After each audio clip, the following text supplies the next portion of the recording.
آج کی اردو بزم لے کر میں آپ کا میزبان سید محمد عمیر آپ کی خدمت میں حاضر ہوں۔ آداب قبول فرمائیں۔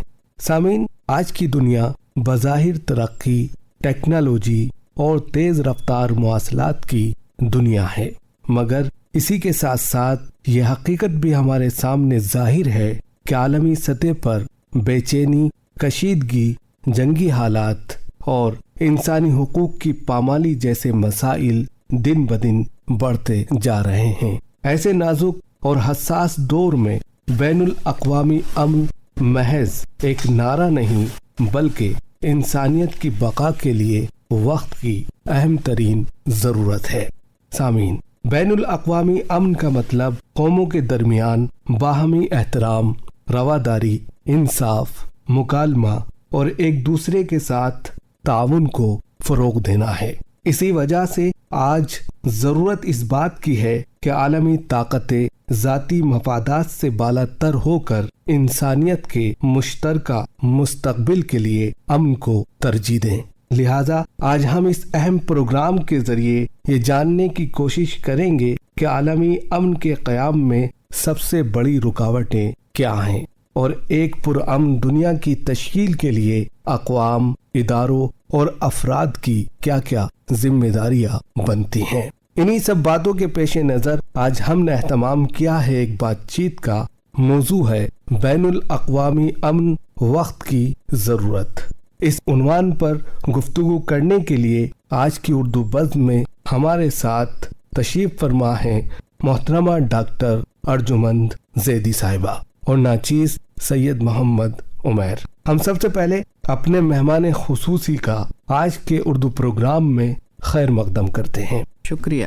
اور اب بغیر کسی تمہید و تاخیر ڈاکٹر ارجمند زیدی صاحبہ سے سوال ہے۔ زیدی صاحبہ، چونکہ آپ گزشتہ کئی برسوں سے عالمی امن کے لیے کام کر رہی ہیں، تو آپ کے نزدیک امن قائم کرنے کے لیے وہ کون کون سے اقدامات اختیار کیے جا سکتے ہیں جو آج کے لیے بہت ضروری ہیں؟ ہمارے سامعین کے لیے اس کی وضاحت فرمائیں۔ سامعین، مجھے بہت خوشی ہے اس وقت عمیر صاحب کے ساتھ بیٹھ کے یہ گفتگو کرنے کے لیے، کیونکہ یہ بہت ہی اہم ٹاپک ہے اور آج کی بہت بڑی ڈیمانڈ اور ضرورت ہے کہ ہم اس پہ چرچا کریں اور اس کو عملی جامہ پہنائیں۔ جیسے کہ عمیر بھائی نے مجھ سے پوچھا کہ ہم کیا چیزیں کر سکتے ہیں، تو ایسی تو بہت ساری چیزیں ہیں اور آگے گفتگو میں اور بھی چیزیں ہمارے سامنے آئیں گی۔ بیسک چیزیں یہ ہیں، سب سے پہلے امن بہت ضروری ہے ہمیں اپنی پروگریس کرنے کے لیے۔ کسی بھی دیش کی، کسی بھی ملک کی جو پروگریس ہے، جو ترقی ہے، وہ اس پہ ہی منحصر ہے کہ ہم وہاں پہ پہلے امن قائم کریں، کیونکہ جب ایک امن کا ماحول ہوتا ہے تو ہم اچھا سوچ پاتے ہیں اور اچھی چیزیں ڈسکور کر پاتے ہیں اور نکال پاتے ہیں۔ اپنے روزمرہ کی زندگی میں بھی امن کے بغیر ہم کبھی اپنی ترقی کے بارے میں سوچ نہیں سکتے۔ تو آنے والے ٹائم میں ہمیں سب سے پہلے یہ دیکھنا ہوگا کہ جو ہماری ملک کی حیثیت ہے، جو ہمارے آس پاس کے جو سرحدی ملک ہیں، ان کے ساتھ ہمارا ریلیشن شپ کیسا ہے، ہماری تعلقات کیسے ہیں، امنی تعلقات ہیں، ان چیزوں پہ ہم دستبردہ ہو کے اور ایک ساتھ مل کے اگر کام کریں گے تو ظاہر سی بات ہے کہ ہمارے یہاں بھی امن قائم ہوگا اور پڑوسی دیشوں میں بھی امن قائم ہوگا۔ تو بہت اچھی بات آپ کہہ رہی ہیں کہ عالمی امن کے قیام کے لیے سب سے اہم اقدامات باہمی مکالمہ یعنی ڈائیلاگ ہے، برداشت کرنا اور انصاف کو فروغ دینا ہے۔ تنازعات کو طاقت کے بجائے بات چیت سے حل کیا جائے، یہ زیادہ بہتر ہے۔ انسانی حقوق کا احترام کیا جائے اور اسی کے ساتھ ساتھ ثقافتی اور مذہبی ہم آہنگی کو محفوظ رکھا جائے۔ بہت اچھی بات آپ نے بتائی۔ مزید آپ سے یہ کہیں گے کہ جیسے آپ کا تعلق ہی امن سے جڑا ہوا ہے، تو عالمی امن قائم کرنا آج کے وقت میں کیوں ضروری ہے، اس پر آپ کیا کہتی ہیں؟ وضاحت فرمائیں۔ بیسیکلی دیکھیے، بنیادی طور پہ جو امن ہے وہ اس بات کا پیکر ہے کہ ہم اپنے آپ کو کنٹرول کر سکیں اور آنے والے ٹائم میں بہتر ڈیسیزن لے سکیں، بہتر چیزیں سوچ سکیں، اور اس بات کو کرنے کے لیے ہمیں ایک پیسفل انوائرمنٹ چاہیے۔ تو بیسیکلی اگر امن قائم کرنا ہے تو اس کی بنیادی چیزیں یہ ہیں کہ سب سے پہلے ہمارے بچوں میں وہ باشعور ہوں اس بات کے لیے، ان کو اویئرنیس ہو، ان کو پتہ ہو کہ امن ہمارے لیے کتنا امپورٹنٹ ہے۔ اب ایک لے مین سے، ایک جنرل انسان سے آپ یہ بات کہیں گے کہ بھئی امن ہم کیسے قائم کریں، کیا چیز آپ کرنا چاہتے ہیں, کس طرح سے ہم آگے بڑھیں, آپ کا ساتھ دیں اس بات کے لیے کہ امن قائم ہو. تو ایک یہ بنیادی کوشچن کوئی بھی بچہ ہم سے کر سکتا ہے کہ جو ہم کام کر رہے ہیں یوتھ کے لیے کر رہے ہیں, نوجوان قوم کے لیے کر رہے ہیں, کیونکہ آنے والے ٹائم میں یہی ہمارے لیڈرز اور پیکر بنیں گے. تو اگر آنے والی ہماری نوجوان قوم ان چیزوں کو اپنے دماغ میں رکھ کے چلے گی تو ان کی ٹریننگ ہمارے لیے سب سے امپورٹنٹ ہے کہ بچوں کی ٹریننگ ہو کہ وہ اچھی چیزیں کریں, ان کو تعلیم اس طریقے سے دی جائے, ان کو ایک ساتھ رہنے کا ٹریننگ دیا جائے, ان کو بہتر طریقے سے ایک دوسرے کے ساتھ تعلقات رکھنے کا ٹریننگ دیا جائے, اور یہ گلوبل ہونا چاہیے, بین الاقوامی ہونا چاہیے. بالکل. تو بہت اچھا آپ کہہ رہی ہیں کہ عالمی امن کے بغیر نہ تو پائیدار ترقی ممکن ہے اور نہ ہی انسانی زندگی کا تحفظ. اس لیے امن انسانیت کی بقا, خوشحالی اور عالمی استحکام کے لیے بہت ضروری ہے. بہت اچھی بات آپ نے کہی. ایک اور سوال یہاں پر آپ سے کریں گے کہ اقوام کے درمیان پرامن ماحول قائم کرنے کے لیے سب سے بنیادی اور سب سے اہم چیز کیا ہے, اس کی وضاحت فرمائیں. ہیومن رائٹس یعنی کہ انسانی حقوق. جی. سب سے بڑی بنیادی فساد کا جو مسئلہ بنتا ہے وہ جب وائلیشن ہوتا ہے, یعنی پامالی ہوتی ہے ہیومن رائٹس کی, انسانی حقوق کی, تو وہ انسان برداشت نہیں کر پاتا ہے. تو ہیومن رائٹس کا اب مسئلہ یہ بنتا ہے کہ جیسے اقوام متحدہ کا یہ ہیومن رائٹس کا چارٹر ہے UNUDHR, تو اس میں جو آپ کا عالمی اعلان انہوں نے کیا یونیورسل ڈکلیریشن کے through, United nations universal declaration, جس کا انسانی حقوق کا عالمی اعلان, یعنی کہ اگر آپ بچوں کے لیے ٹرانسلیٹ کرنا بہت ضروری ہوتا ہے کیونکہ وہ سمجھ پائیں, تب ہماری بات ان تک پہنچے گی تو وہ سمجھیں گے تو کچھ عمل کرنے کی کوشش کریں گے. تو انسانی حقوق جو ہے وہ ایک طریقے سے سینٹر ہے, یعنی کہ بالکل یہ سمجھ لیجئے کہ وہ جسٹ ہے اس بات کے لیے کہ ہم کس طرح سے امن قائم کر سکیں. جی. اور یہی یونیورسل ڈکلیریشن میں بتایا گیا 30 آرٹیکل ہیں جس کے ذریعے ڈفرینٹ چیزیں سمجھائی گئی ہیں. تو اگر ہم 30 آرٹیکلز کو مانیں یونائٹڈ نیشنز کے کہ آپ کو وی آل بورن فری اینڈ ایکول, یعنی ہم سب ایک سے پیدا ہوئے ہیں. انسان اللہ نے بنایا, گاڈ نے بنایا, لیکن ہم سب ایک ہیں. اب یہاں آ کے ہم بائیفرکیٹ ہوئے ہیں. تو ہمیں انسان کی تو عزت کرنا اور انسان کے حقوق کی رسپیکٹ کرنا, عزت کرنا ذمہ داری ہے as a person, as a citizen. یہ ہم بچوں کو اپنے بتائیں کہ یہ آپ اگر دوسرے کے رائٹس کو, دوسرے کے حقوق کو آپ پامال نہیں کریں گے تو آپ کا دوسرا نہیں کرے گا, تو آپس میں اس طرح سے بردرہڈ, بھائی چارہ بنے گا اور ایک ماحول کریٹ ہوگا. اب سب سے پہلا ہے ہم ہیومن رائٹس کا اویئرنیس کریٹ کریں, یعنی جانکاری دیں, اس کی خبر سب کو بتائیں, اس کی آگاہی کریں لوگوں کے بیچ میں کہ بھئی ہیومن رائٹس کا پامال نہیں ہونا چاہیے, ہیومن رائٹس کا وائلیشن نہیں ہونا چاہیے. تو یہ سب سے بڑا مدعا ہے یہاں پہ اس وقت. بہت اچھا آپ کہہ رہی ہیں کہ اقوام کے درمیان پرامن ماحول قائم کرنے کے لیے سب سے بنیادی چیز باہمی اعتماد اور انصاف ہے. جب تک قومیں ایک دوسرے کے وجود, خود مختاری اور مفادات کا احترام نہیں کریں گی اس وقت تک پائیدار امن ممکن نہیں ہو سکے گا. اس لیے ایک دوسرے کا احترام کرنا ضروری ہے اور اس میں اعتماد کا پائے جانا بھی بہت ضروری ہے. بہت اچھی بات آپ نے کہی. ایک اور سوال یہاں پر کریں گے, ترقی یافتہ ممالک کی پالیسیاں کیا واقعی عالمی امن کے فروغ میں مددگار ثابت ہوتی ہیں یا وہ اپنے مفادات کو زیادہ ترجیح دیتے ہیں؟ اس پر آپ کیا کہتی ہیں؟ نہیں, یہ تو بات بالکل جائز ہے کہ دیکھیے جو ہمارا اپنا سوچنا ہوگا, پہلا نمبر پہ ہم اپنے ملک کے بارے میں سوچیں گے. جی. چاہے گورنمنٹ لیول پہ یا جمہوریت کی بات کریں تو اس میں دیکھ لیں, یا آپ انسان کے بارے میں بات کریں, سٹیزن کے بارے میں بات کریں, ہم سب بھی یہ سوچتے ہیں کہ پہلا ہمارا اپنا دیش, اپنا ملک, اس کے بعد ہم دوسرے کسی کے بارے میں سوچیں گے. اگر ہماری پیرلل یہ سوچ ہو جائے تو ہم بدلاؤ لا سکتے ہیں. تو کہیں نہ کہیں ہماری آپس کی انڈرسٹینڈنگ, بھائی چارہ اور ایک خوشگوار ماحول بنانے کے لیے ہم لوگ کنٹریبیوٹ کریں گے, اپنا حصے داری دیں گے. تو بالکل صحیح کہہ رہے ہیں آپ کہ بعض ترقی یافتہ ممالک عالمی امن کی بات تو کرتے ہیں مگر عملی طور پر اکثر دیکھنے میں آیا ہے کہ وہ مفادات کو ترجیح دے دیتے ہیں. اس دوہرے معیار کے باعث عالمی سطح پر بے اعتمادی پیدا ہوتی ہے. اس لیے اصولوں پر عمل کرنا زیادہ بہتر ہے, اس لیے اس طرف توجہ دینے کی زیادہ ضرورت ہے. بہت اچھی آپ نے بات کہی. ایک اور سوال, آپ کے نزدیک عالمی امن کے قیام کے لیے سب سے پہلا عملی قدم کیا ہونا چاہیے؟ اس پر آپ کیا کہتی ہیں؟ دیکھیے عالمی جو امن ہے وہ ایک یا دو چیزوں پہ منحصر نہیں ہے. بہت ساری چیزیں ہیں جن میں سے کچھ بہت ہی امپورٹنٹ ہیں, بہت زیادہ ضروری ہے ان کے اوپر ورک کرنا. کہ جیسے کہ ہمارے سرحدی ملک ہیں تو آپ سرحد پہ اپنا دشمن نہیں بیٹھا سکتے. سرحدی ملکوں کے ساتھ ہمیں کسی بھی طرح سے اپنے ریلیشن, اپنے تعلقات بہت اچھے کرنے ہوں گے.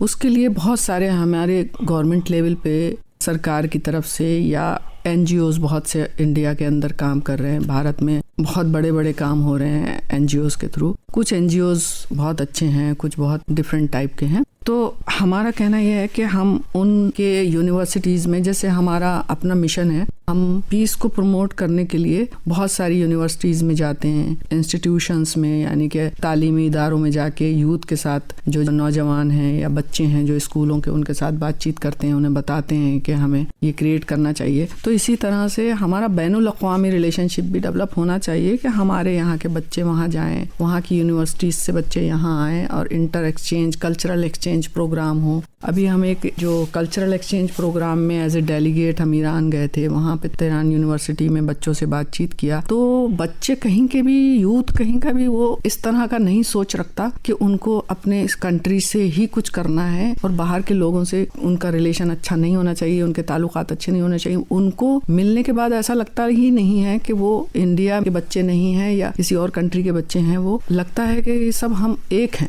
ان بچوں سے مل کے ہمیں بہت اچھا لگا. ہمیں کہیں نہیں لگا کہ یہ بچے, یہ یوتھ جو ہے, یہ جو نوجوان قوم ہے, کہیں ایسا سوچتی ہے یا کہیں پہ بھی ان کے اندر کوئی فلاح ہے. ان کو صرف صحیح گائیڈنس, صحیح رہنمائی کی ضرورت ہے, اور وہ ہم جینیونلی انٹرنلی اپنی طرف سے بالکل سچائی کے ساتھ اپنے دل سے اگر یہ رہنمائی کر دیں ہم کہ آپ سب ایک ہیں اور مل کے آگے بڑھنا ہے, تو آبویسلی امن قائم ہوگا. بالکل صحیح کہہ رہے ہیں کہ سب سے پہلا اور عملی قدم تو یہی ہونا چاہیے کہ تنازعات کے حل کے لیے طاقت کے استعمال کو ترک کر کے سنجیدہ اور با مقصد مکالموں کو اپنایا جائے اور بین الاقوامی قوانین کو سب کے یہاں یکساں طور پر نافذ کیا جائے تو بہتر نتائج آ سکتے ہیں. بہت اچھا آپ نے کہا. ایک سوال اور آپ سے, یوتھ کی بات ابھی آپ کر رہی تھی, تو یہاں پر ایک سوال آپ سے اسی کا لیں گے. نوجوان نسل عالمی امن کے قیام میں کیا مثبت کردار ادا کر سکتے ہیں, اس پر آپ کیا کہتی ہیں؟ یہ تو سمجھ لیجئے کہ اگر ہم ایسا کر لے جائیں کہ اپنی نوجوان قوم کو عالمی امن کے بارے میں بتا دیں اور ان کو کنونس کر لیں, ان کو اپنی بات سے سہمت کرا لیں, تو سمجھ لیجئے پورے ورلڈ کی, پوری دنیا کی سب سے بڑی جیت ہوگی. کیونکہ یہ آنے والے دنوں میں یہی تو ہمارے پیکر بنیں گے, یہی تو ہمارے لیڈر بنیں گے, یہی تو ہمارے رہنما بنیں گے. الٹیمیٹلی سب کو اوپر جانا ہے ایک دن. تو ہم اپنے پیچھے اپنی قوم جتنی اچھی چھوڑ کے جائیں گے اتنی ہی ہمارے لیے فیوچر ہمارا برائٹ ہوگا. تو یہ ہمیں کرنا ہے. تو یہ تو سمجھ لیجئے کہ سب سے اہم چیز ہے کہ ہم اپنے جو نوجوان قوم کو تیار کریں اور ان کی جو کنٹریبیوشن ہے, ان کی جو بھاگیداری ہے, یوگدان ہے, وہ سمجھ لیجئے کہ سب سے زیادہ امپورٹنٹ ہے. اگر وہ سنسیئر ہیں اور وہ اپنی چیزوں کو بہتر کر سکتے ہیں, ایز اے سٹیزن کنٹریبیوٹ کر سکتے ہیں, اپنی ساجھیداری دے سکتے ہیں ملک کی ترقی میں, تو اس سے بڑھ کے تو کچھ چیز ہے ہی نہیں. بالکل. تو بہت اچھا آپ کہہ رہی ہیں کہ نوجوان نسل رواداری, مکالمے اور مثبت سوچ کو فروغ دے کر عالمی امن میں مؤثر کردار ادا کر سکتے ہیں. بہت اچھی بات آپ نے کہی. ایک اور سوال آپ سے, کیا موجودہ عالمی ادارے جیسے اقوام متحدہ کی ابھی آپ نے بات کہی, بین الاقوامی امن کے لیے مؤثر کردار ادا کر رہے ہیں یا نہیں, اس کی وضاحت فرمائیں. اس کے بارے میں تو بالکل ہم یہ کہیں گے کہ جتنا ہو سکتا ہے پاسبل اتنا اقوام متحدہ اپنا یوگدان دے رہا ہے, اپنا کنٹریبیوشن یا اپنی طرف سے ذمہ داری نبھا رہا ہے. لیکن اب کیا ہے کہ کنٹریز کا اپنا جو رول ہے, وہ بینگ اے ممبر, وہ کتنی سنسیئرٹی کے ساتھ, سنجیدگی سے اس رول کو نبھا رہے ہیں. کیونکہ اقوام متحدہ کے جیسے اتنے سارے ڈپارٹمنٹس ہیں, پیس کاؤنسل ہے اور بہت ساری ہیومن رائٹس چارٹر ہے, جیسے ابھی میں نے آپ کو پہلے بتایا. تو ان چیزوں پہ وہ ڈاکومنٹیشن ہو گیا, یعنی کہ ابھی دستاویز میں وہ چیزیں بن گئیں, لیکن وہ عملی جامہ پہنانا ان کو بہت ضروری ہے. جب تک ہم وہ عملی جامہ نہیں پہنائیں گے تو وہ جو ہمارے دستاویز ہیں وہ ایز اے شو پیس پڑے رہیں گے. اب اس میں بات یہ آتی ہے کہ اقوام متحدہ کسے فورس فلی کنٹریز سے اپنی بات منوائے. تو اب اس میں کہیں نہ کہیں جو ہماری گورنمنٹ ہیں جو کہ اس بات میں بلیو کرتے ہیں کہ ڈیموکریسی بہت امپورٹنٹ ہے،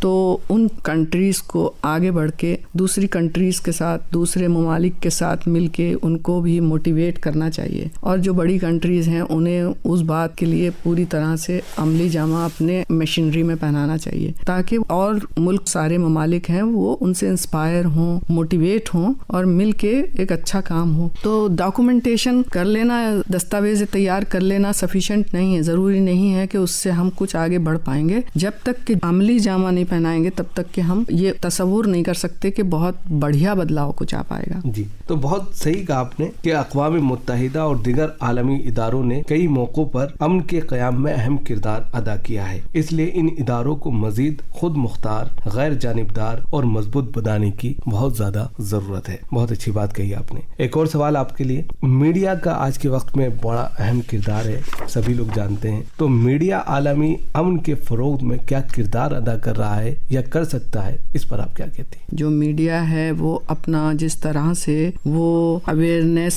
ہے، یعنی کہ ایک انسانی حقوق کے بارے میں یا کسی بھی دیش کے ریلیشن شپ کے بارے میں یا ہمارے نوجوان قوم کے لیے جو میسیجز وہ دے سکتا ہے وہ نہیں دے رہا ہے۔ جس طرح سے وہ اپنی چیزوں کو مولڈ کر سکتا ہے اور ایک بڑا کردار نبھا سکتا ہے کہ ہم کسی بھی طرح سے انوائرمنٹ جو ہے، جو حالات ہیں دیش کے، بہتر کر سکتے ہیں۔ اپنے لیول پہ اپنے دیش تک تو ہم کر ہی سکتے ہیں، اپنے ملک میں تو کر سکتے ہیں، جو بہت بڑا یوگدان آپ امن قائم کرنے میں کر سکتے ہیں۔ تو بہت اچھا کہہ رہے ہیں کہ میڈیا رائے عامہ کی تشکیل میں کلیدی کردار ادا کرتا ہے، لہذا میڈیا اپنی ذمہ داری کو سچائی اور باہمی احترام کے ساتھ پیش کرے تو مزید اچھے نتائج آ سکتے ہیں۔ جی سامعین، آج کی اس سنجیدہ اور بامقصد بات چیت سے یہ حقیقت واضح ہو کر سامنے آتی ہے کہ بین الاقوامی امن ایک ملک، ایک ادارے یا ایک نظریے کی ذمہ داری نہیں، بلکہ یہ پوری انسانیت کی مشترکہ ذمہ داری ہے۔ تشدد اور نفرت وقتی طور پر کسی فریق کو برتری تو دے سکتے ہیں، مگر پائیدار امن صرف مکالمے، انصاف، برداشت، ڈائیلاگ اور باہمی احترام سے ہی حاصل ہو سکتا ہے۔ لہذا آج کی دنیا کو ایسے فیصلوں کی ضرورت ہے جو آنے والی نسلوں کو محفوظ، خوشحال اور پرامن مستقبل فراہم کر سکیں۔ اگر اقوام عالم نے طاقت کے بجائے عقل، مفادات کے بجائے انسانیت اور تصادم کے بجائے تعاون کو ترجیح دی تو وہ دن دور نہیں جب دنیا حقیقی امن کا گہوارہ بن سکے گی۔ سامعین، اور اب ہم اپنے مہمان خصوصی محترمہ ڈاکٹر ارجمن زیدی صاحبہ کے بے انتہا ممنون و مشکور ہیں کہ آپ نے ہمارے سامعین کے لیے بہت ہی اچھا اور عمدہ مواد فراہم کیا۔ اسی کے ساتھ آج کا اردو پروگرام یہیں پر ختم ہوتا ہے۔ اپنے میزبان دوست سید محمد عمیر کو دیجیے اجازت۔ آداب۔ تھینک یو، شکریہ۔